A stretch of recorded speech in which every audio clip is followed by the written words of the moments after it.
Hey everyone. Tonight we don't begin with victory parades or shining medals. We begin in rubble Berlin, 1946. The Reich has fallen. Children spit on men in tattered uniforms. And the only thing left from the battlefield is a small white pill. They called it Pervitin, the miracle drug of the Blitzkrieg. Once, it kept soldiers awake for 3 days straight, marching through fire and steel. Now, it keeps a broken man alive just long enough to watch his world collapse again and again. This isn't the story of tanks and generals. It's the story of one veteran, abandoned in the ruins, chasing meth until there is nothing left to chase but death itself. If you want unflinching stories of survival, shame, and the wars that never ended inside the men who fought them, hit like and subscribe.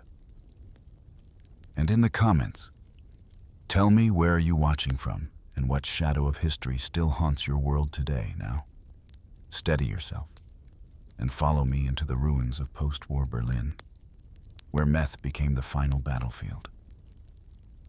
You find yourself here, in Berlin, in the somber autumn of 1946. The very air you breathe is thick with the scent of pulverized stone and the acrid, lingering perfume of coal smoke, clinging to everything like a shroud. Each step you take sends a soft, brittle crunch through the silence, a symphony of brokenness beneath your worn, heavy boots.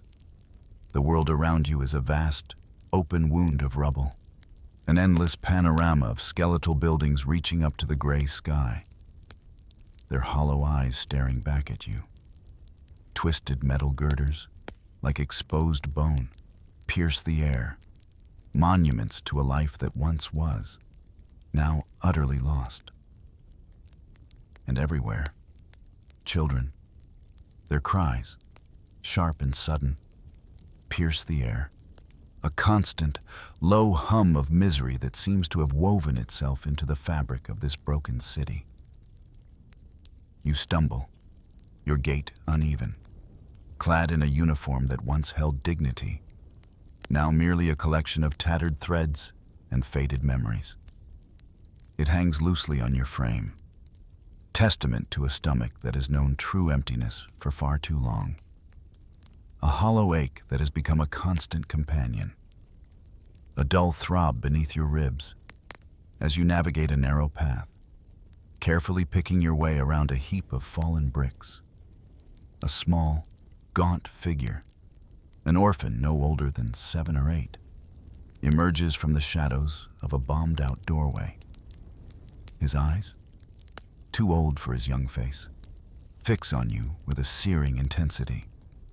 Full of an unburdened hatred, he raises a small, jagged stone, his arm surprisingly steady, and with a guttural cry that cuts through the stillness, he hurls it, "Nazi pig."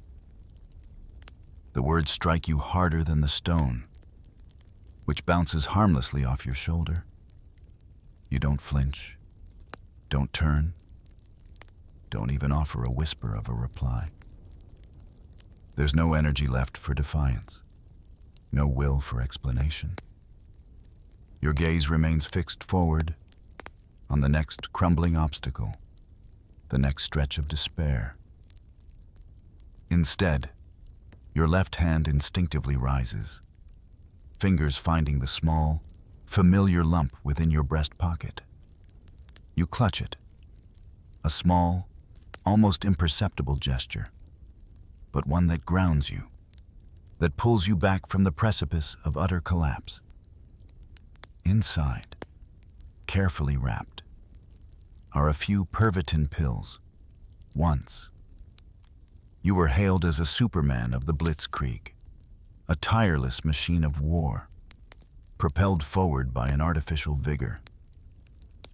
The memory feels distant now, like a story whispered in another lifetime, belonging to a different man. The image of that warrior, relentless and unwavering, has faded into the ghost you are today. You are a specter haunting the ruins of your own past, a shadow of the man you once were, adrift in the wreckage of a shattered world. The cold bite of the autumn air, the persistent hunger gnawing at your insides, the accusatory stare of the child, they all conspire to drain what little strength remains. You tell yourself, with a silent, desperate prayer, that without that small, white pill nestled so carefully in your pocket, without the promise of its false energy, you might have simply collapsed right there, dissolving into the dust and sorrow that now define this broken city. You might have become just another forgotten casualty, another indistinguishable lump of human wreckage amidst the overwhelming debris. But the pill remains, a flicker of artificial hope, an illusion of continued existence. Allow your mind to drift back now, to another time, another hell. The present fades, and you are transported to the Reinweisen lager camp, a place etched forever into the landscape of your memory, a scar on the soul of the earth. The sky above is a permanent, oppressive gray, mirroring the bleakness below. Barbed wire, rusted and indifferent, stretches endlessly, a cruel boundary between what was once a man and what has been reduced to a mere number. Thousands upon thousands of starving prisoners, hollow-eyed and gaunt, shuffle through the mud, their movements sluggish, their spirits crushed beneath an invisible weight.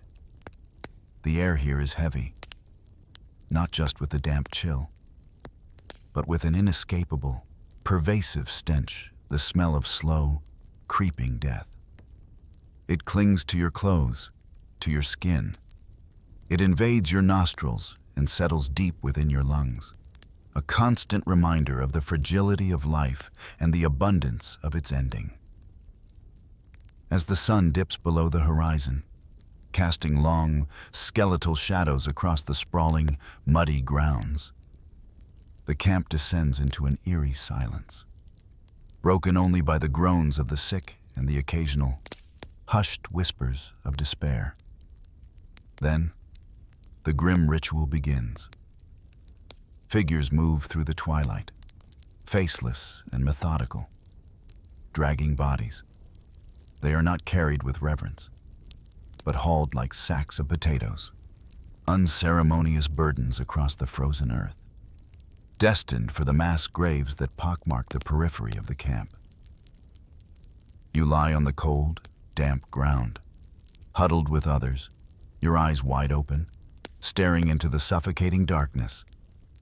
The hunger gnaws at your gut like a rabid animal, a constant, excruciating ache that seems to consume every thought, every sensation.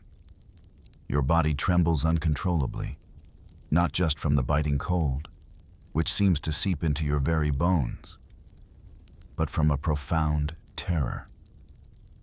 It is the terror of becoming one of those anonymous forms, dragged away into the night, stripped of all identity, all meaning. But even here, in this abyss of suffering, a small, clandestine hope flickers. Deep inside your worn, mud-caked boot, a secret, a tiny, invaluable treasure, is concealed a single Pervitin pill. You remember the agonizing decision, the desperate foresight that led you to hide it, to deny yourself its temporary relief in the chaos of capture. Now, you retrieve it with trembling fingers, a small white disc in the palm of your hand. You swallow it, not to fight, not to resist the overwhelming despair, but to forget the gut-wrenching pangs of hunger, to dull the sharp edges of the cold, to numb yourself to the unbearable stench of death that permeates every breath. You lie there, heart hammering, eyes burning, acutely aware of every detail of the darkness, while around you, fellow soldiers, men you once shared trenches and laughter with, slowly succumb. Their shallow breaths grow shallower. Their forms grow still. But you remain awake, hyper-alert, trembling, but undeniably alive for another night. Meth, in its perverse way, has saved you from the absolute finality of death. But it has only done so, you realize with a chilling clarity, to throw you headfirst into another kind of hell. A hell that promises to be far more insidious, more drawn out, and ultimately, more your own. Now, let your thoughts carry you even further back, to a time before the camps, before the shame. Allow the memory to unfold, like a faded map, to the Ardennes forest in 1940. The air is vibrant then, crackling with an electric tension, a raw energy of impending action. You are younger, stronger, the uniform crisp, the steel helmet heavy and reassuring on your head. The deep, guttural roar of tanks, their massive treads churning the earth, echoes through the dense, ancient trees, shaking the very ground beneath your feet. The metallic scent of diesel fumes mingles with the damp, earthy aroma of the forest floor, a heady mix that signals the inexorable advance of the war machine. You stand shoulder to shoulder with your comrades, a sense of shared purpose, a collective exhilaration thrumming through the ranks. This is the moment, the swift, decisive strike, the lightning war. As the order comes, a sharp, urgent command, your hand moves with practiced precision, reaching into a small tin. You retrieve a single Pervitin pill, its smooth, white surface cool against your fingertips. This isn't desperation. This is ritual. This is the fuel for the blitzkrieg within. You swallow it dry, the taste metallic and slightly bitter, but instantly forgotten as a rush of warmth, a surge of pure, unadulterated energy floods your system. The world snaps into sharp focus. Colors grow brighter. Sounds become clearer. Every nerve ending alive and buzzing. For 3 days and 3 nights, you will not sleep. Your heart, usually a steady drum, now hammers a relentless rhythm against your ribs, a powerful engine driving you forward. Your eyes, unblinking and burning with an unnatural intensity, scan the forest, missing nothing, perceiving every rustle, every shadow. Fatigue is a concept, a distant memory, banished by the chemical fire coursing through your veins. Your comrades, equally fueled, equally tireless, shout battle cries, their voices ringing with unshakable confidence. Unbesiegbar, invincible. You feel it too, that intoxicating delusion, that boundless sense of power. You are a part of something unstoppable, a cog in a machine of absolute, terrifying efficiency. The scene shifts, abruptly, jarringly, back to 1946. The forest is gone, replaced by the grim reality of bombed-out streets. The roar of tanks is replaced by the distant, mournful wail of a factory siren. Or perhaps just the wind sighing through shattered window panes. You swallow the same pill, the identical white disc. But the context, the very meaning of the act, has been irrevocably altered.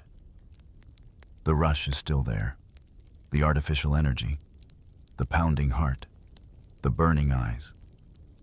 But now, it's not to lead a lightning victory. It's merely to crawl across the endless, treacherous landscape of ruins, to navigate the debris of your life, to simply put one weary foot in front of the other. The invincible warrior has been replaced by a broken man, struggling through the wreckage. The blitzkrieg that once promised conquest has morphed into an internal battle, a constant, grinding addiction, a personal, devastating defeat. The war, the grand, sweeping conflict, may have been lost on the battlefield. The Reich may have crumbled.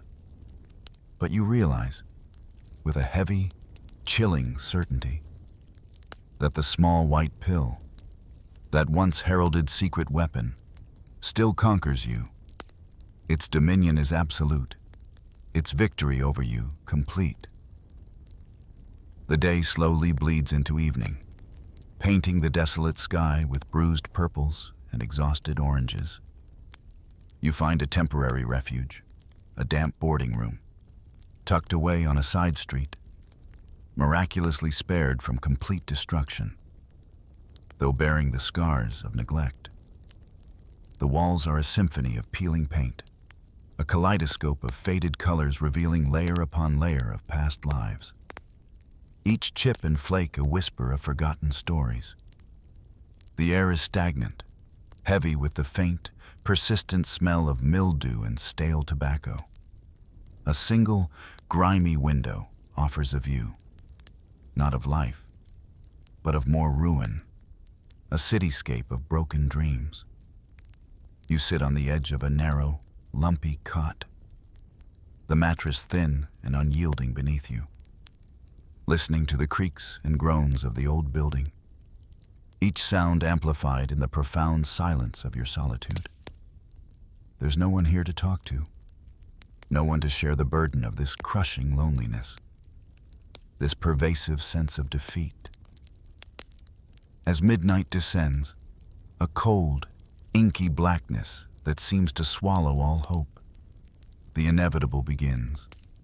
Sleep, when it finally comes, is not a balm, but a gateway to terror.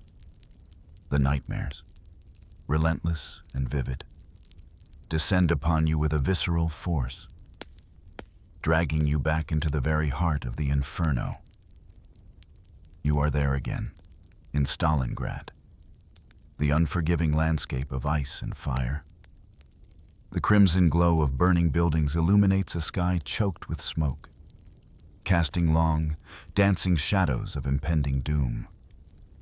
The screams of your comrades, raw and piercing, echo in your ears, not as memories, but as immediate, agonizing sounds. You feel the bite of the extreme cold, the paralyzing fear, the hopeless desperation. The scent of cordite and burning flesh assaults your senses, a sickening perfume that sears itself into your very being. You writhe on the cot, trapped in the clutches of this horrific playback, your body drenched in a cold sweat that chills you to the bone. Your heart pounds in frantic rhythm against your ribs, a desperate drumbeat against the overwhelming tide of panic. You snap awake, gasping, disoriented, the screams still echoing in the hollow chambers of your mind. The room, though dark, feels like a suffocating cage. Your body is trembling uncontrollably, the aftermath of the nightmare leaving you utterly depleted, on the verge of unraveling. This is not rest. This is relentless torment. With a desperate, animalistic urge, your hand fumbles in the darkness, searching, needing. You find it. The last pill in your small, meager stash. It's a desperate act, a surrender to the only temporary solace you know. You swallow it. The small white disc a bitter offering to the ghosts that haunt your waking hours. Slowly, imperceptibly at first, then with a gradual, insidious warmth. A familiar comfort begins to spread through your body. The racing heart begins to settle, its frantic rhythm slowing to a more manageable beat. The tremors in your hands subside. Your eyes, which had been wide with terror, now steady, their gaze becoming sharper, more focused. The edges of the nightmare begin to recede, blurred by the artificial clarity the drug provides. You lie there, heart still thumping, but no longer in terror, just a dull, persistent ache. A profound sense of relief washes over you, chilling in its implication. You know, with an absolute, terrifying certainty, that without that precious dose, that small, chemical intervention, you would have been a corpse by dawn, consumed by the relentless specters of your past, forever lost in the suffocating darkness of a city that had itself become a tomb. As twilight deepens its purple hues over the ravaged cityscape, you find yourself drawn, as if by an invisible thread, to the shadowy heart of Berlin's black market, nestled deep within the skeletal remains of what was once the Grand Tiergarten Park. The air here is different, thicker with the clandestine murmur of hushed transactions. The pungent scent of cheap tobacco, illicit alcohol, and unwashed bodies. This is a nocturnal ecosystem, a strange, vibrant underworld thriving amidst the desolation, a testament to humanity's enduring will to survive, even through illicit means. Figures move like phantoms through the gloom, their faces obscured by shadows and desperation. Prostitutes, their painted smiles fragile and their eyes weary, linger in the flickering lamplight, whispering promises of fleeting comfort. Deserter GIs, easily identifiable by their loose uniforms and nervous energy, hawk stolen rations or pilfered goods. And at the epicenter of it all, the shadowy dealers, their eyes sharp and calculating, their voices low and conspiratorial, orchestrating the commerce of desperation. Your steps are deliberate, almost mechanical, leading you to a particular corner, a spot marked by an overflowing dumpster and the skeletal remains of a once proud fountain. There, under the weak glow of a street lamp that seems to struggle against the pervasive darkness, stands the dealer. He is a lean man, his face a roadmap of hard living, his smile a cynical smirk that seems to curl around the cigarette dangling from his lips. He recognizes you, a fleeting flicker of cold amusement in his eye. Accustomed to the parade of broken men who come seeking their temporary oblivion. You reach inside your tattered uniform, your fingers brushing against the cold metal of your prized possession, a relic of a past life, a symbol of former identity. It's your Luftwaffe watch, a finely crafted timepiece, its crystal still intact despite everything, a last tangible link to a time when you were part of something, when you mattered. With a deep breath, a silent internal struggle, you pull it out, the polished silver gleaming dully in the dim light. You offer it to him, the weight of the past transferring to the dealer's outstretched hand. He examines it briefly, a casual, dismissive glance, as if it were just another trinket amongst the endless stream of desperate offerings. The Reich is gone, he murmurs, his voice a low rasp, a hint of irony in his tone. But this stuff, this white powder, it remains. It always does. He drops the watch into a worn leather pouch, a sound that echoes like a final surrender in your ears. In return, he produces a small, brown envelope, thick with its illicit contents. Your hands, already trembling from the cold and the gnawing anticipation, shake even harder as you reach for it. The rough paper of the envelope feels substantial, weighted with the false promise of relief. You tear it open, the rustle of the paper loud in the quiet tension, revealing the small, crystalline granules within. It's Pervitin, the drug that once propelled an army, now reduced to the currency of the damned, Berlin's underworld. You realize with a chilling clarity, doesn't just run on hunger and fear. It runs on this white powder, an invisible engine driving the desperate cycle of survival and self-destruction. And as you tuck the envelope into your pocket, its presence a cold comfort against your skin. A heavy truth settles upon you once you step into the black market. Once you cross this invisible threshold, there is no way back. The path forward is only deeper into the shadows. Back in the damp solitude of your small room, the brown envelope clutched tightly in your hand. A strange mixture of apprehension and desperate yearning churns within you. The decision has been made. There is no turning back. You carefully extract a few of the small, white tablets, their surface smooth and cool beneath your trembling fingertips. This is the first post-war dose, a reintroduction to a world of artificial vigor. A conscious step back into the embrace of the chemical comfort you know so well. You swallow them. The familiar bitterness, a momentary jolt to your senses. Almost immediately forgotten as the drug begins its insidious work. A wave of warmth, an almost electric current, courses through your veins, spreading rapidly from your core to the very tips of your fingers and toes. It's an explosion of feeling, a sudden rush that banishes the cold, dulls the gnawing ache of hunger, and stills the ceaseless tremor in your limbs. For a brief, intoxicating moment, the world is transformed. The overwhelming burden of shame, the crushing weight of defeat, the paralyzing grip of despair, they all recede. Pushed back by the surging tide of adrenaline and false confidence. You rise from your cot, your back straightening, your head lifting. You feel a phantom strength returning, a ghost of your former self.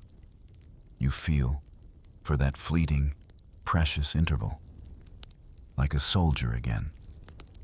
There's a strange, almost manic energy that propels you out of the confines of your room, onto the ruined streets of Berlin. You find yourself marching, your steps imbued with an unnatural spring, a forgotten rhythm, as if on parade. But this isn't a parade of triumph. The few people you encounter, huddling in doorways or scuttling through the debris, do not cheer. They merely glance at you, their faces etched with weariness, their eyes reflecting a cold indifference, perhaps even a sneer. They see not a soldier, but a gaunt, restless figure, a hollowed-out shell, propelled by an invisible force they can't comprehend. In truth, beneath the chemical surge, you remain what you are, a starved ghost, a wraith haunting the ruins of a life irrevocably lost. The illusion is powerful, though a temporary reprieve from the relentless reality of your broken existence. It erases, for a precious interval, the burning shame of defeat, the humiliation of being a loser among the ruins. It whispers lies of power and purpose, convincing you, for a desperate moment, that you are still the man who once felt unbesiegbar. This brief, intoxicating survival, this fleeting escape from the crushing weight of your circumstances, feels like a perverse victory. It seduces you with its false promise of strength, its comforting embrace of oblivion.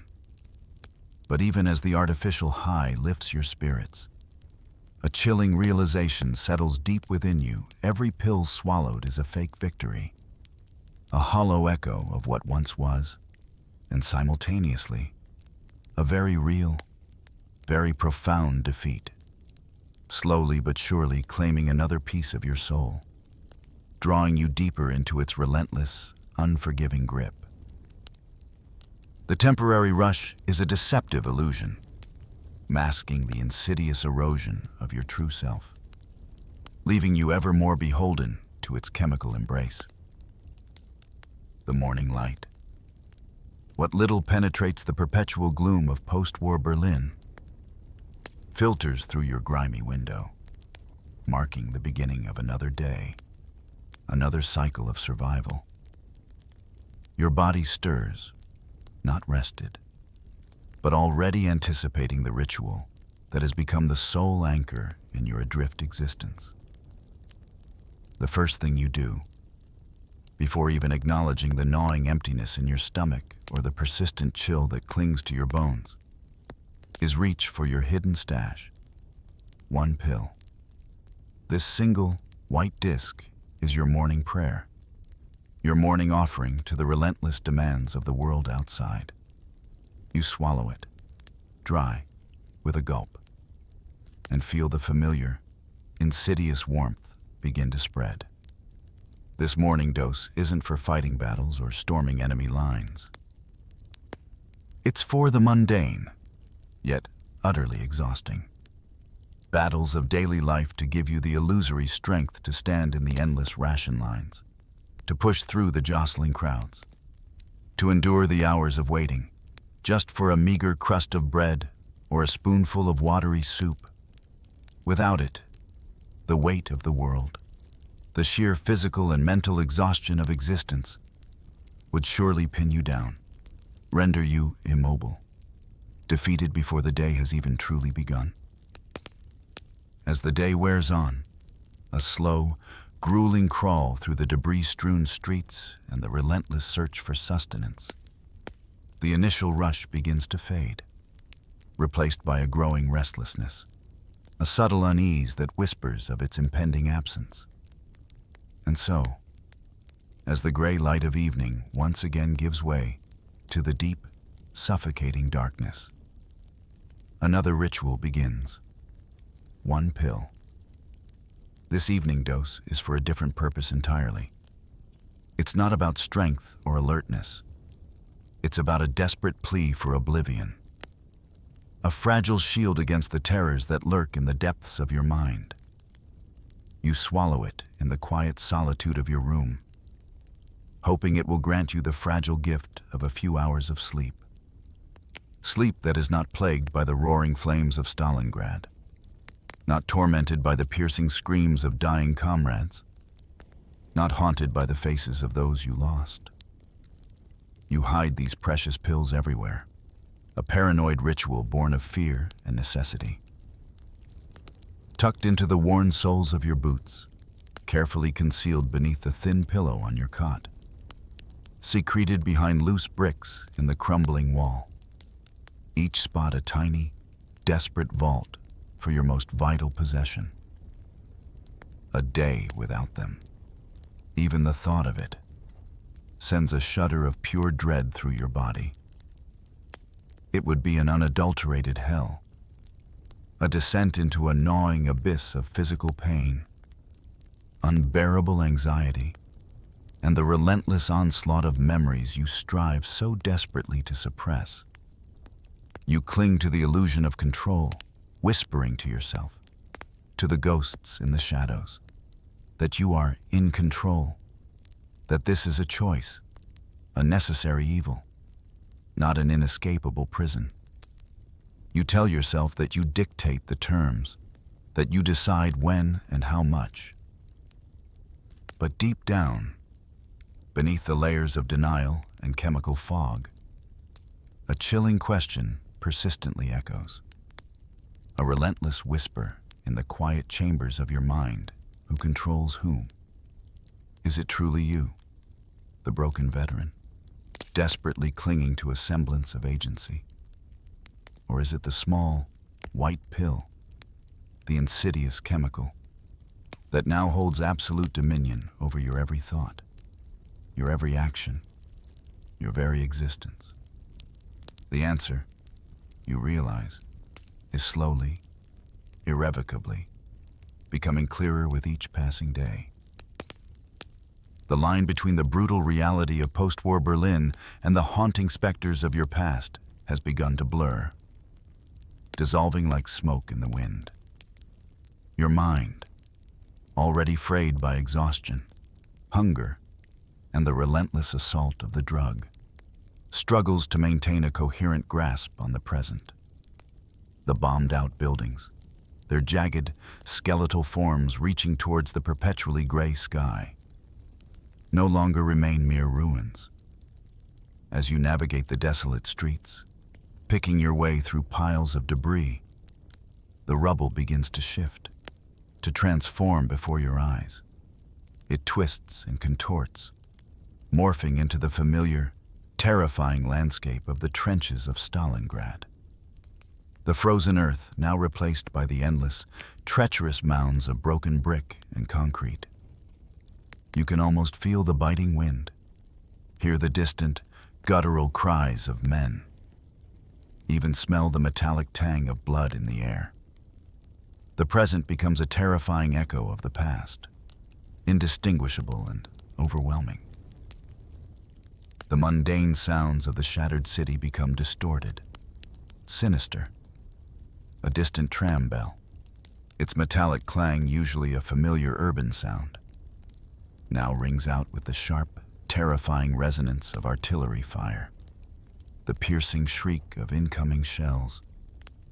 Your head involuntarily ducks, your shoulders hunch, muscles tensing, bracing for an impact that never comes, yet feels agonizingly real. The cries of children, those ever present, mournful sounds of sorrow, are no longer just the laments of the hungry and orphaned. They warp into the desperate, agonizing screams of dying soldiers, their voices rising from the smoke and chaos. A chorus of despair that tears at the very fabric of your sanity. Every shadow holds a lurking threat. Every movement in your peripheral vision, a potential enemy soldier. The quiet corners of your mind are no longer quiet. They are battlefields, endlessly replaying the most horrific moments of your war. One evening, seeking refuge in a darkened, abandoned building, you catch your reflection in a shard of a broken mirror, salvaged from the debris.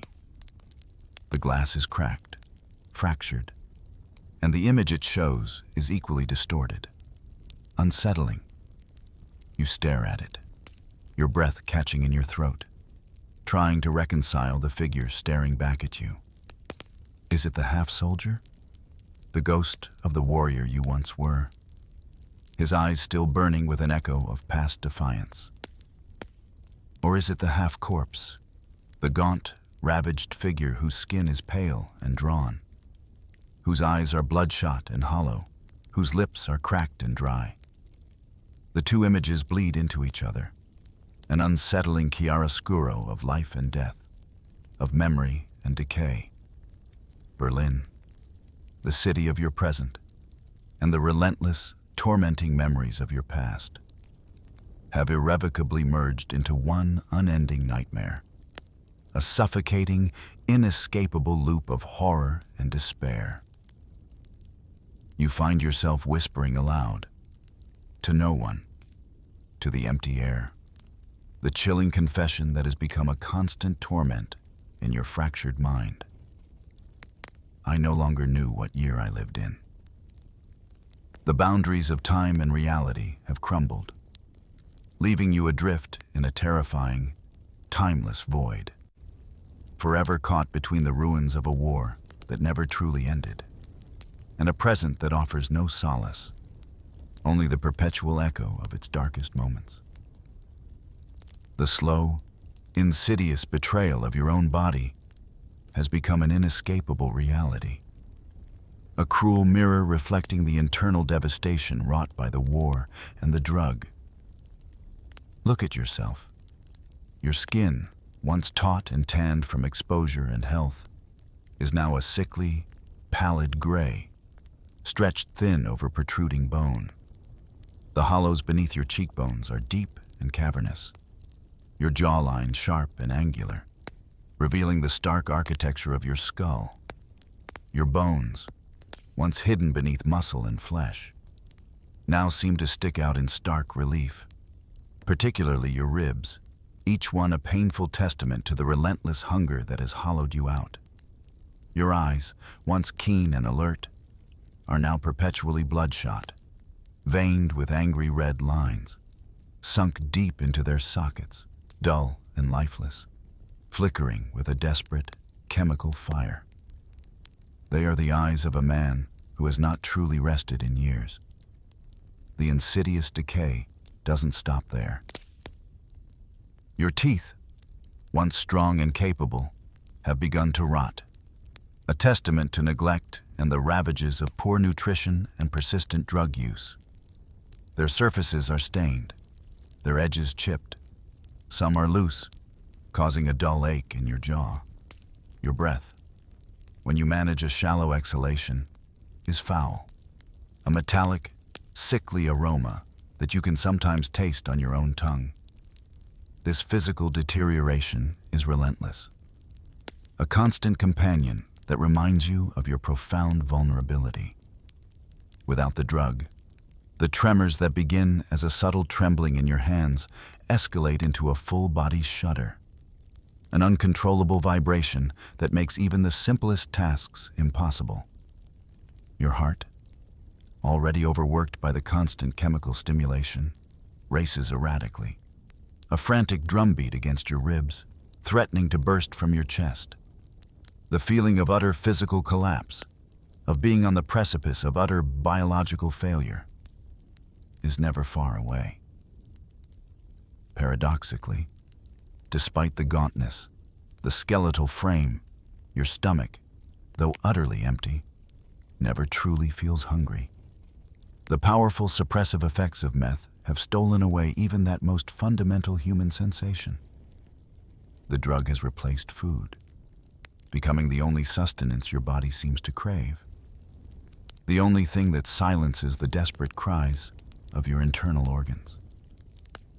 The thought of a warm meal, once a comforting dream, now feels alien, distant, almost repulsive. The very idea of solid food seems too much, an effort your body can no longer comprehend. You catch glimpses of yourself in shattered shop windows, in puddles reflecting the gray sky, and the image staring back is profoundly unsettling. It's someone you no longer recognize, a stranger with familiar features, but a vacant, haunted expression that is utterly foreign. The man you once were, the soldier, the son, the human being, has been consumed, replaced by this emaciated, trembling phantom. And in your darkest, most lucid moments, you whisper the chilling truth to yourself as you stare into that ghostly reflection, the corpse in the glass that was me. A living death, sustained by a chemical that promises life, but delivers only a slow, agonizing decay. The relentless, gnawing need for the drug has driven you to ever darker corners of desperation, forcing you to sever the last tangible threads connecting you to your past, to the man you once were. Your possessions, once cherished, once imbued with meaning and memory, have become mere commodities, exchanged for the fleeting, artificial oblivion offered by the white tablets. One by one, they have gone. Each transaction a silent amputation of your former life. The heavy, gold wedding ring, a symbol of love and commitment, now sits on the thick finger of a cynical pawnbroker, its warmth replaced by the cold, metallic taste of desperation. The Iron Cross, awarded for valor, for courage under fire, a medal that once swelled your chest with pride, has been traded for a handful of white pills, its inherent value, its historical significance, reduced to a few milligrams of chemical escape. Your officer's coat, A beautifully tailored garment that once denoted rank and authority now warms the shoulders of some black market hustler. While you shiver in the tattered remains of your uniform, each item, each piece of your history, is transformed into another dose, another fleeting moment of false serenity. You remember the bitter laugh that escaped your lips as you handed over a small, silver locket containing a faded photograph of your family. Memories feed no one, you'd rasp to the pawnbroker, the words thick with self-loathing and a desperate, cynical truth. The pawnbroker, a portly man with beady eyes, merely glared at you, his expression one of undisguised contempt, as if you were vermin, a pathetic creature scurrying from the wreckage. He saw not a man ravaged by war, but a weakling, a slave to his vice, a commodity to be exploited. His disdain, though silent, burned deeper than any hunger pang. He saw your desperation, and he profited from it. Each glint in his eye another insult to your fractured dignity. Every item lost, every cherished keepsake surrendered, means another dose gained, another temporary reprieve from the relentless torment. The weight of these transactions is not measured in currency, but in the growing emptiness within you, the ever-widening void where your past once resided. The watch, the ring, the medal, the coat, the locket, they are all gone, swallowed by the insatiable maw of your addiction. You are being stripped bare, not just of your belongings, but of your very identity. Piece by agonizing piece, you know, with a chilling clarity that pierces through the drug-induced haze, that you are reaching the end of what you have to sell. The thought lingers, a cold dread in the pit of your stomach, as you clutch the small packet of pills, the illicit spoils of your latest sacrifice. You know that soon, very soon, there will be nothing left to sell, nothing left to pawn, nothing left to barter, but your own body, the very flesh and bones that contain the dwindling embers of your existence, all for the promise of one more fleeting moment of forgetfulness, one more dose of oblivion. One frigid evening, a damp chill seeping into your very bones, you stumble upon a familiar face in the labyrinthine alleys of the black market. It's Hans, a comrade from your Wehrmacht days, a ghost from a past that refuses to stay buried. His uniform, like yours, is a tattered relic, his face gaunt and etched with a profound weariness, his eyes mirroring the same haunted desperation that stares back at you from every cracked reflection. A flicker of recognition passes between you, a silent acknowledgement of shared horror and shared fate. He is like you, a survivor of the camps and the defeat, now adrift in the ruins, also hooked, tethered to the same insidious chain. There's a strange, bitter comfort in finding another soul as lost as your own. You retreat to a secluded corner, huddling together against the biting wind, sharing the meager warmth of a stolen blanket and the clandestine communion of your shared addiction.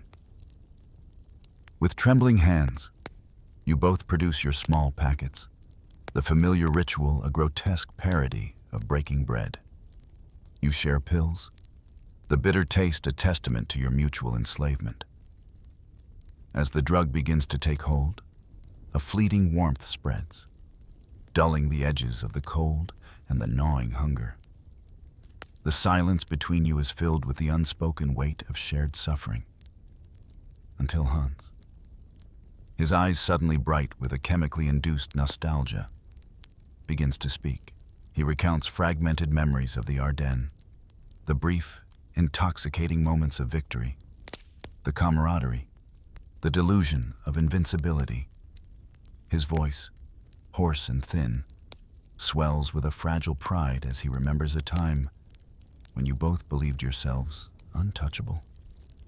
Then, his voice cracks, dissolving into a raw, guttural sob. "We were invincible once," he whispers, the words thick with a profound, unbearable sorrow. Tears streaming down his grimy cheeks, cutting clean paths through the layers of dirt. "We were gods on the battlefield." But the illusion shatters, replaced by the brutal reality of their present. Two broken men, shivering in the ruins, clinging to a chemical illusion. You sit in silence, listening to his weeping, your own eyes dry. Perhaps because the drug has leached away even the capacity for tears. The shared moment of false camaraderie ends as the night deepens. You part ways, promising to meet again, a hollow pledge that neither of you truly believes. The next morning, as the sun struggles to pierce the perpetual gray, you make your way to the train station, a hub of desperate activity and desperate ends. And there, huddled in a doorway, almost indistinguishable from the piles of debris, you find him. Hans's corpse. His face is pale and still, a look of profound peace, or perhaps simply exhaustion, etched upon his features. A small, empty packet lies clutched in his stiffening hand. He has finally found his escape, an escape that you know, with a chilling certainty, was not salvation, but merely the final surrender. The realization strikes you with the force of a physical blow. Meth saves no one. It only prolongs the suffering, offering a temporary reprieve before demanding its ultimate price. You stand there for a long moment, the cold wind whipping around you, and the chilling truth settles deep within your bones, a premonition that steals your breath. Today he died, tomorrow it may be me. The circle of addiction, of despair, of death continues, relentless and unforgiving. The nights in Berlin are not only cold and hungry, but fraught with a different kind of danger, a constant, underlying tension. American patrols, their jeeps rumbling through the rubble-strewn streets, their presence a stark reminder of your defeat, are a common sight. One such night, as you attempt to navigate a particularly dark and deserted alley, clutching your meager packet of precious pills, the glare of powerful headlights slices through the darkness, pinning you like a moth to a board. A jeep screeches to a halt, its engine idling loudly, and 3 American GIs emerge, their uniforms crisp and clean, their faces young and strong, a stark contrast to your own haggard appearance. Their rifles are held loosely, casually, but their eyes are sharp, scrutinizing, filled with a mixture of suspicion and a casual, dismissive authority. "Hey, you there, halt?" The command, sharp and clear, echoes in the narrow confines of the alley. Your heart leaps into your throat, a sudden, cold wave of panic washing over you. You stop instantly, your body tensing, every nerve ending screaming. You know what they're looking for: black market goods, stolen provisions, anything illicit, and you know what you have hidden. They approach you, their boots crunching on the broken glass and gravel. One of them, a tall, imposing man with a chewing gum habit, gestures for you to put your hands up. Your arms rise slowly, tremulously, the action feeling like a surrender. He begins to search your pockets, his movements rough and efficient. His fingers brush against the small, crinkling packet. He pulls it out, the illicit contents revealed under the harsh beam of his flashlight. The white powder, once your secret weapon, now lies exposed, a testament to your shame. The GI holds it up, a slow, knowing smirk spreading across his face. Well, what have we here? Superman, huh? He drawls, his voice laced with mocking humor, a cold, casual cruelty. The taunt, steeped in the irony of your pathetic state, cuts deeper than any physical blow.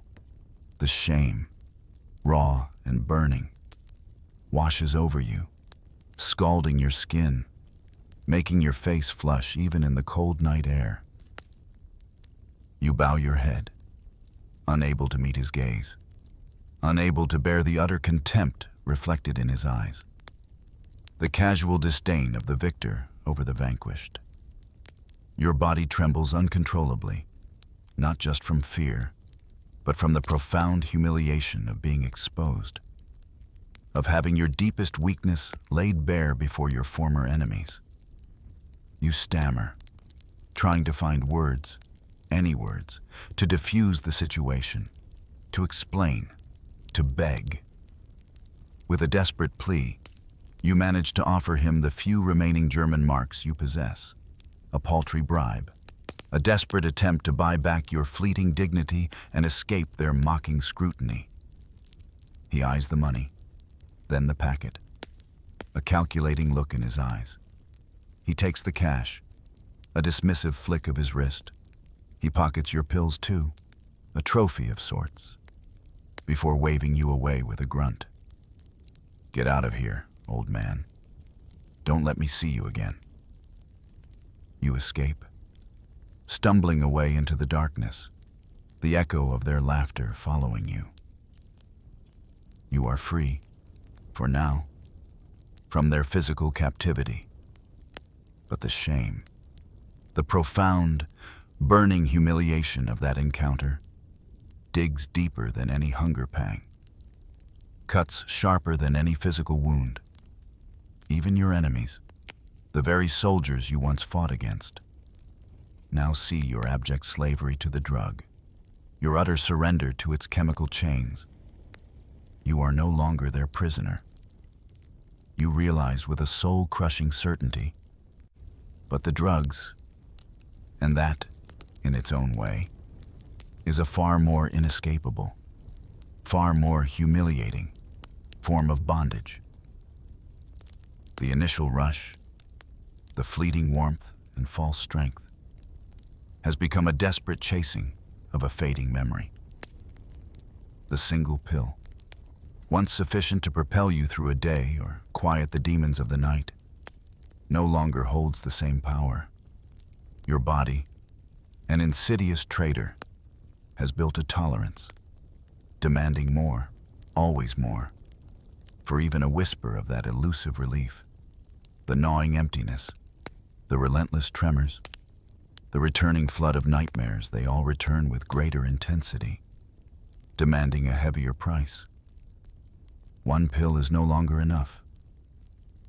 You find yourself escalating, driven by an insatiable craving, a desperate bid to recapture that initial, intoxicating surge.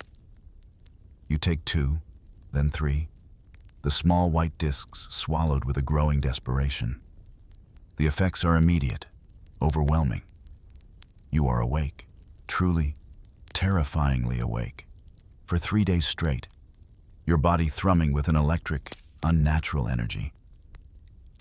Sleep becomes an abstract concept, a distant memory, replaced by a hyper-alert state that borders on madness.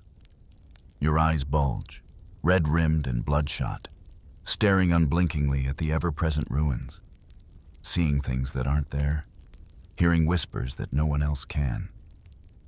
Your heart, already protesting against the relentless strain, hammers against your ribs with a terrifying intensity, a frantic, desperate drumbeat that threatens to burst from your chest.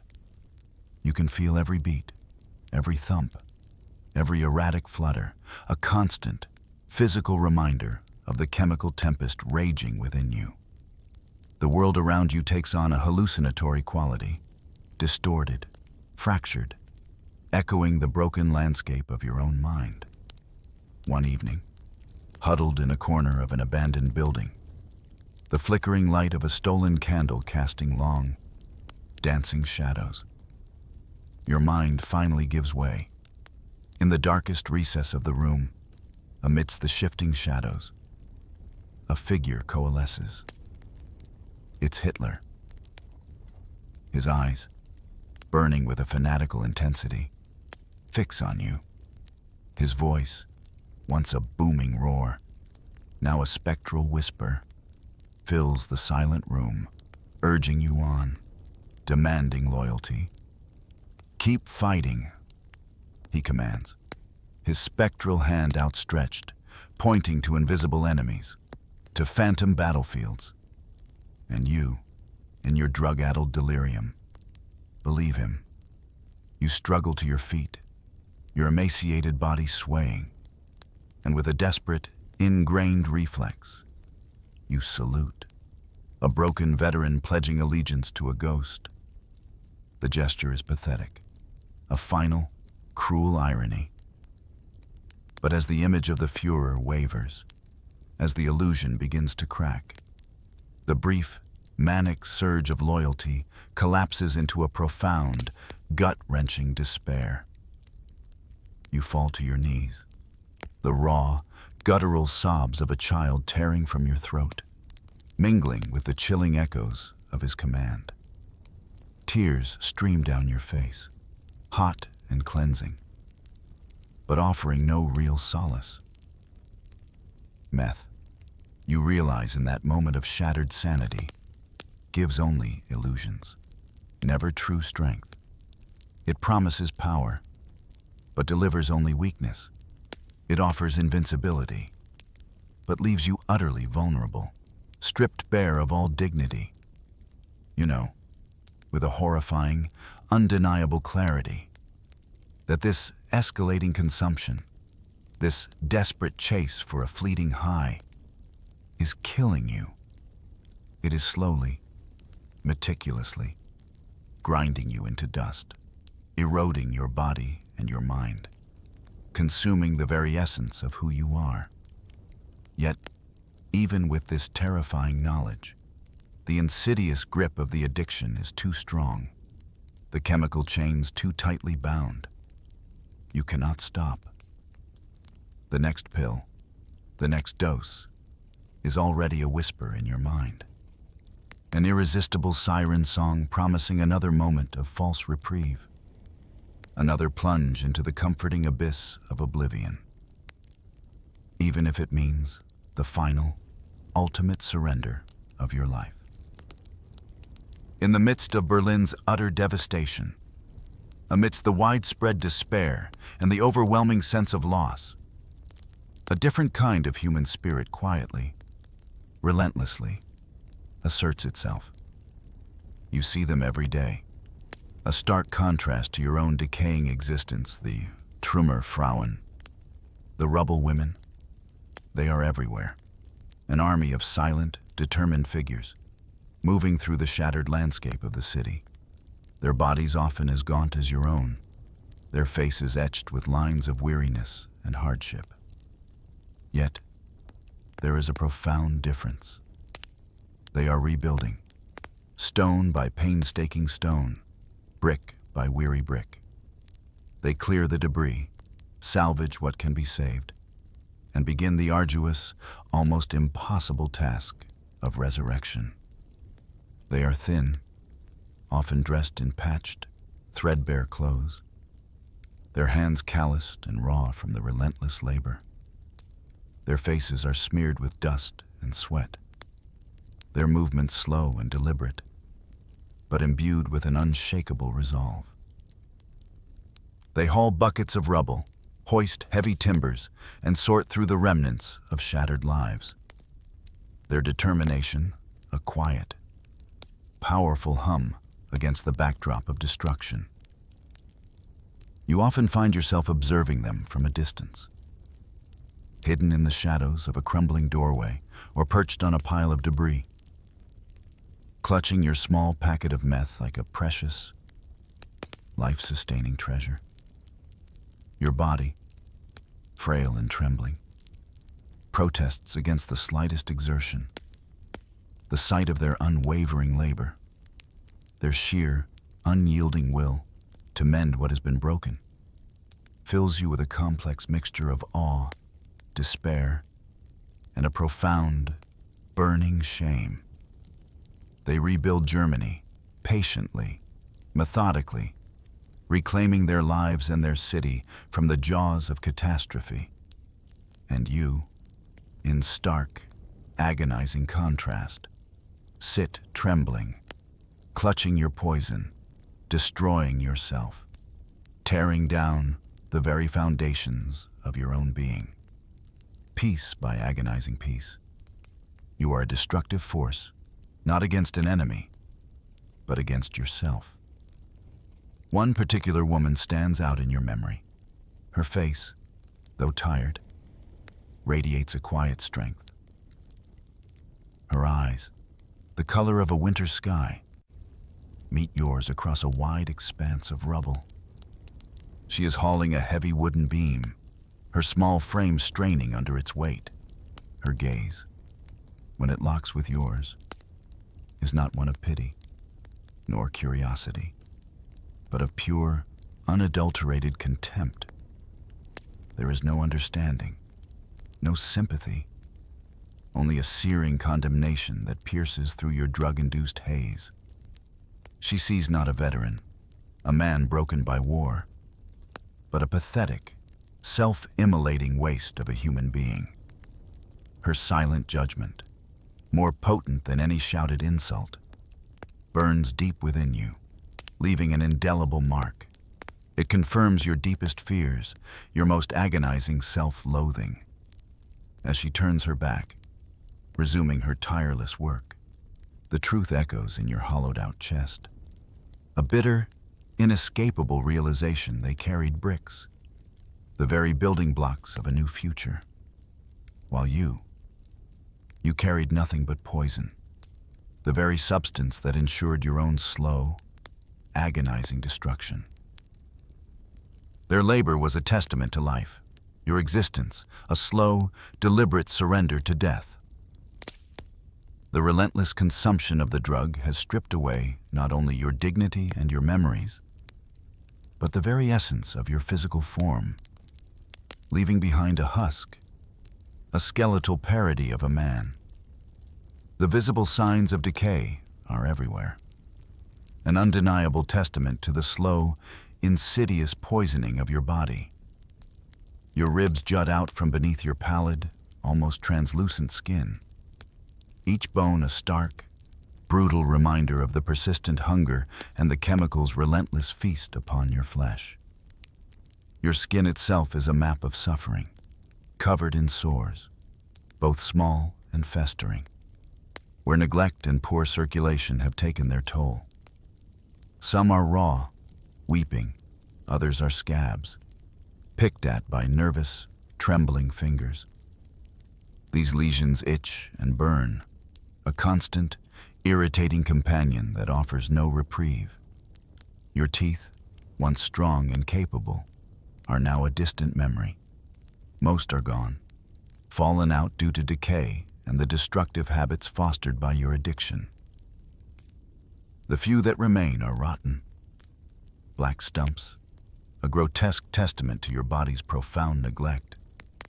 Your lips are constantly cracked and bleeding, dry and brittle from dehydration and the perpetual harshness of the elements, making even the simplest act of swallowing a painful ordeal.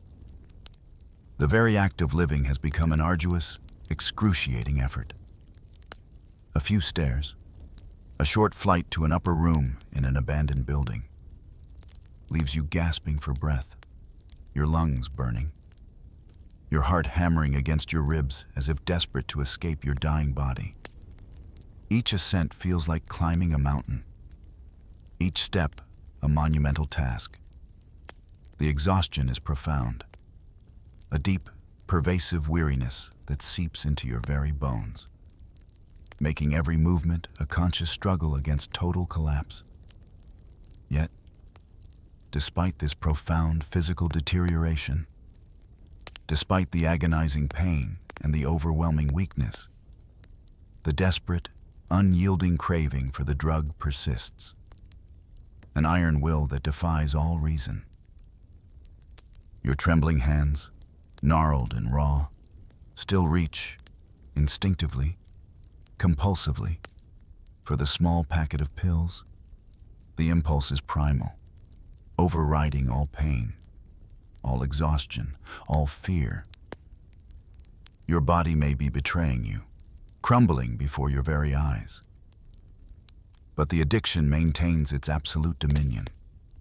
You live, yes, in a biological sense. Your heart still beats. Your lungs still draw shallow breaths. But you are no longer human in any recognizable sense. You are a creature of pure, unadulterated need, propelled by a chemical imperative that has stripped you of all other attributes.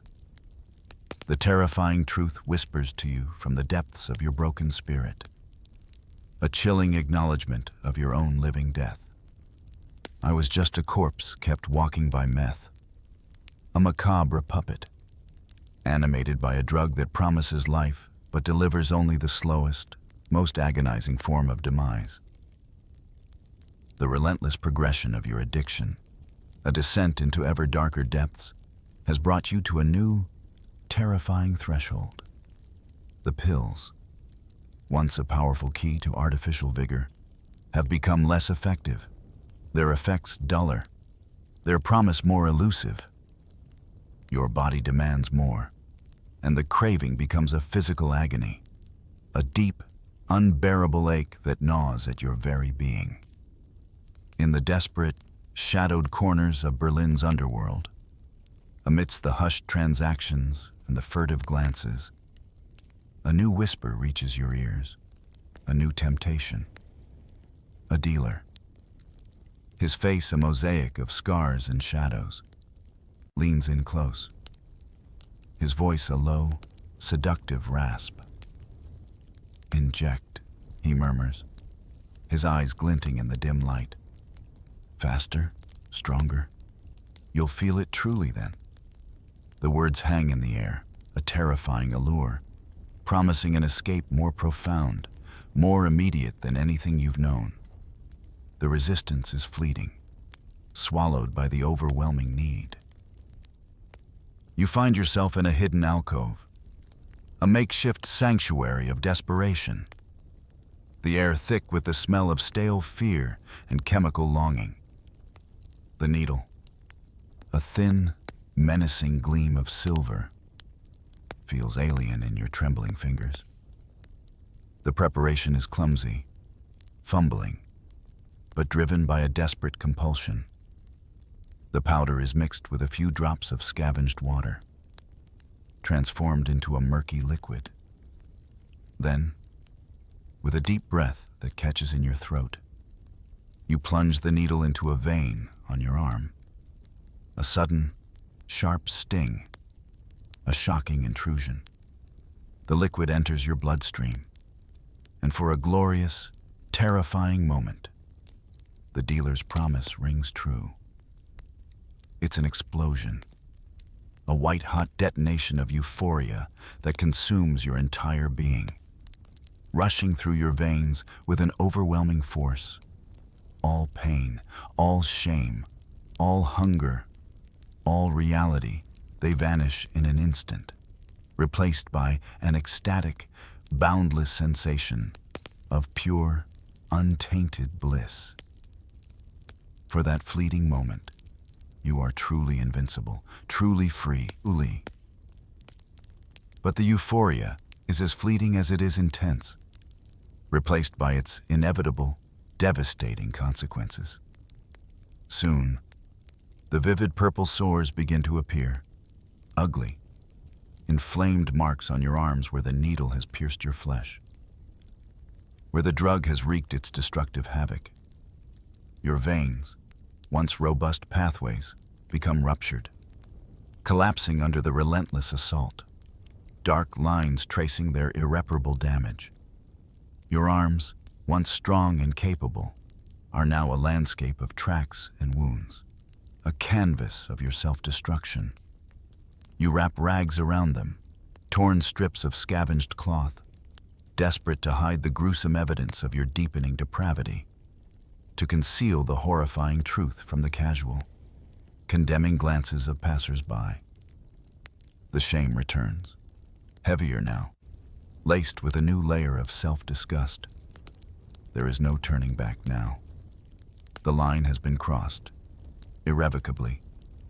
Meth no longer just passes through your mouth, no longer merely whispers its insidious promises. Now, it runs straight in your blood, a permanent, undeniable presence, flowing through every artery, every vein, reaching every cell of your decaying body. It has become fused with your very being, an intrinsic part of your biological existence. And with a chilling, sickening clarity, you realize that there is no line left between the drug and you. You are the drug, and the drug is you. The fusion is complete, the surrender absolute. The fragile hold you once had on even the most meager shelter has finally shattered, leaving you utterly adrift, cast out into the relentless indifference of Berlin's ruined streets, evicted from your damp, peeling room. Your few remaining possessions, a tattered blanket, a broken mess kit, and most importantly, your packet of meth are all you have left. The grand, cavernous spaces of the train stations, once bustling with life and travel, now serve as your new, desolate home. You seek refuge on the cold, unforgiving stone floors, huddled in doorways, amidst the other lost souls, the forgotten victims of the war. The constant murmur of distant trains, a mournful, metallic sigh, becomes the soundtrack to your new, nomadic existence. You cling to your packet of meth, hugging it to your chest like a treasure beyond price. Its presence a cold comfort against the gnawing emptiness, the only thing that seems to hold any meaning in your utterly stripped-down world. It is your most vital possession, worth more than any food, any warmth, any hope. Life on the streets is a brutal, constant struggle for mere survival. You are no longer just hungry, you are utterly starved. Your body a mere shadow, barely held together by bone and sinew. The constant threat of violence, of robbery, hangs heavy in the air. One night, huddled in the dark recesses of a bombed-out building, you are set upon by thugs, shadowy figures who emerge from the gloom, their faces obscured by desperation and malice. They beat you, their fists raining down on your already frail body, searching for anything of value.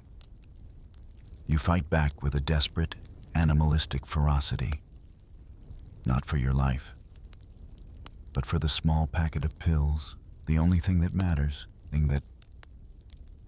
You are nearly robbed, nearly stripped of your last, desperate solace. But somehow, through sheer, brute will, you manage to protect your stash, clutching it fiercely, its cold presence a defiant symbol of your continued, albeit agonizing, existence. Each day becomes a relentless, exhausting cycle of begging, a profound humiliation that strips away the last vestiges of your dignity. You extend a trembling hand to passers-by, your voice hoarse and weak, pleading for a piece of stale bread, a few meager scraps, anything that might stave off the relentless pangs of hunger, the pity, or often the contempt. In their eyes is a familiar burden. But even these scraps, these crumbs of humanity, are not enough. They are often traded away, bartered in the shadowy corners of the black market, exchanged for more meth. The fleeting relief the drug offers far outweighs the temporary satisfaction of food. The cravings, the physical pain of withdrawal, are far more terrifying than the pain of an empty stomach. Every single day, every waking moment, circles around one singular, overriding thought, an obsessive mantra that consumes your entire being. Where is the next pill? It is a question that dictates your every movement, your every interaction, your every desperate act. Meth has become your home, the only place where you find any semblance of belonging or comfort. It has become your God, the object of your fervent, desperate worship, the only entity capable of offering salvation from the relentless torment. And yet, it has simultaneously become your hell, an inescapable prison of chemical bondage, a slow, agonizing descent into oblivion, a living nightmare from which there is no escape. The streets of Berlin are a bleak testament to your physical existence. But your true home, your true God, and your ultimate hell reside within the insidious embrace of the drug. The relentless assault of the drug, coupled with starvation, exhaustion, and the profound trauma of your past, has finally taken its toll on your mind. The delicate architecture of your sanity, already fractured, has now utterly shattered, leaving you adrift in a terrifying landscape of delusion and hallucination. The boundaries of reality have dissolved, replaced by a chaotic tapestry woven from memories, fears, and the feverish imaginings of a brain consumed by chemicals. One moment, you might find yourself laughing, a harsh, guttural sound that holds no joy, echoing through the empty streets. A manic, unbidden burst of hysteria. The next, a primal scream tears from your throat, a raw outpouring of terror and despair, directed at shadows that writhe and twist in your peripheral vision, taking on sinister, menacing forms. You talk to these shadows, engage in lengthy, disjointed conversations with figures only you can see. Hear their phantom replies, their whispered commands. Sometimes, these shadows coalesce into familiar faces, fallen comrades, stern officers, even the spectral image of your long-dead mother. Their forms indistinct, but their presence profoundly real to your fractured mind. You believe, with an absolute conviction that brooks no argument, that bombs are falling again. The distant rumble of a truck, the sudden clang of metal in the wind, becomes the terrifying crescendo of artillery, the shriek of incoming shells. You duck and weave through imaginary shrapnel, seeking cover in non-existent trenches, calling out to dead comrades, their names echoing hollowly in the ruins. You shout warnings, issue commands, relive battles that exist now only in the tortured confines of your mind. At times, a profound, unbidden fear grips you, a primal terror that drives you to your knees. You might find yourself on the cold, debris-strewn ground, begging for mercy from Soviet phantoms, their forms looming large and menacing in your hallucinatory world. You plead for your life, for a moment of peace, for an end to the ceaseless torment, pouring out confessions and desperate promises to figures that exist only in your mind's eye. The faces of passers-by, when you encounter them, are a mixture of fear, pity, and profound discomfort. They stare at you, their expressions confirming the horrifying truth you are a madman, a deranged relic of a war that has left you utterly broken. Their averted gazes, their hurried steps, are a testament to your complete isolation, your final severance from the world of the sane. Reality, the shared truth that grounds human existence, has completely dissolved for you. It has melted away into a relentless, terrifying hallucination. A personal hell that exists solely within the confines of your shattered skull. The constant, dizzying confusion of who you are, what year it is, what is real, and what is phantom, has become your new, agonizing normal. The profound, desperate question echoes in the ravaged chambers of your mind. A relentless, torturing query. I no longer knew who I was, soldier, prisoner, or corpse. The lines are irrevocably blurred, the identities merged, leaving you a singular, terrifying entity, a mind utterly shattered, adrift in a sea of its own making, with no compass, no shore, and no hope of return. The relentless march of your addiction has brought you, inevitably, to this final, chilling moment. Only one packet remains, a paltry, almost weightless presence in your trembling hand. A testament to the absolute depletion of your resources and the terrifying proximity of the end. You have sought refuge in an abandoned room, its walls crumbling, its windows shattered, offering no protection from the biting cold or the pervasive darkness. A single candle, a meager, flickering flame, casts dancing shadows on the grimy surfaces, its tiny light struggling against the oppressive gloom, mirroring the last dying embers of your own life force. The air is thick with dust and the lingering scent of decay, a fitting atmosphere for your final act. You sit on the floor, your back pressed against a cold, damp wall, your body a symphony of aches and tremors. Your hands, gnarled and raw, shake uncontrollably as you meticulously prepare the final dose. The small packet is opened with agonizing care, the fine white powder spilled onto a broken shard of glass you've salvaged. You add a few drops of scavenged water, watching as the crystalline particles dissolve into a murky liquid, the bitter elixir that has defined your existence for so long. Your heart races, a frantic drumbeat against your ribs, anticipating the final, desperate rush, the last fleeting moment of oblivion. Each movement is deliberate, a ritual perfected through countless repetitions, but now imbued with a profound, terrifying significance. This is the last one, the absolute, undeniable last. With a deep, shuddering breath, you pick up the needle, its sterile gleam a stark contrast to the filth around you.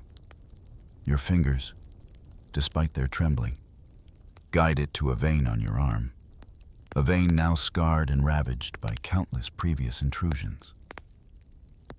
There's a moment of hesitation, a fleeting flicker of something akin to fear, or perhaps just a profound weariness. But it is quickly swallowed by the overwhelming, all-consuming need. The needle plunges deep, a sharp, familiar sting, and the liquid enters your bloodstream. Immediately, a sensation of fire spreads through your veins, a powerful, intoxicating warmth that rushes through your body, banishing the cold, the hunger, the pain, the despair. Your blood, you imagine, is boiling, alive with the chemical fire, carrying you away on a tide of euphoria, for a glorious, terrifying moment. Bliss washes over you, a profound, all-encompassing peace that stills the chaos in your mind, silences the screams, banishes the shadows. It is an exquisite, perfect nothingness, a liberation from the relentless torment of your life. And then, slowly, inexorably, the edges of that bliss begin to soften, to blur, to fade. The warmth recedes, the clarity dims, and a profound, comforting darkness begins to gather at the edges of your vision. It expands, consuming everything, drawing you gently, irrevocably, into its silent embrace. You feel yourself drifting, floating, the last vestiges of your consciousness slowly dissolving into the profound, absolute quiet. A thought, an almost serene whisper, forms in your fading mind, a final, chilling acceptance. If this was death, it was warmer than life. And then, there is nothing. Just the silence. Just the dark. The quiet stillness that settles after the final dose endures, undisturbed for an unknown span of time. Eventually, days, perhaps weeks later, you are found. Your body lies in the abandoned room, still, emaciated, a skeletal outline beneath the tattered remnants of your uniform. Your hand, stiffened in death, clutches a rusted iron cross, its once proud metal now dull and corroded, a poignant, bitter symbol of a warrior's end. It is held tightly, a final, desperate grasp on a past that ultimately consumed you, a relic of a time when heroism was possible, before it all dissolved into dust and chemicals. The flickering candle you lit has long since burned out, leaving the room in a perpetual twilight, a silent tomb. On the crumbling wall beside your body, someone, perhaps another lost soul who once sought refuge here, has scrawled a message, a stark, powerful declaration in faded, barely legible paint. Nie wieder Krieg, never again war. It is a testament to the collective trauma of a nation, a desperate plea for a future free from the horrors that ravaged a generation. It stands there, a profound, ironic counterpoint to your own tragic end. A silent witness to a life that became an endless battle fought within. Meth, once hailed by the Wehrmacht as a secret weapon, a miracle drug designed to create tireless, invincible soldiers, now lies beside you in its ultimate, devastating form, a grave. It delivered not victory, but a slow, agonizing defeat, consuming its users, turning them into ghosts long before their final breath. Your death is not a singular event. It is an echo, a reflection of a generation of men and women, erased in the rubble of a shattered city, swallowed by the profound despair of defeat, and ultimately consumed by the insidious white powder that promised salvation, but delivered only oblivion. Your story, your final, desperate surrender, becomes just one more tragic chapter in the vast, untold narrative of Berlin's wreckage. There is no triumph in your end, no valor, no peace, only the stark, unyielding truth that has been whispered through the ruins and solidified in your silence. There is no victory in Meth, only defeat, repeated until death. A relentless, insidious war waged not on a battlefield, but within the confines of a broken soul, until there is nothing left but the stillness and the silence.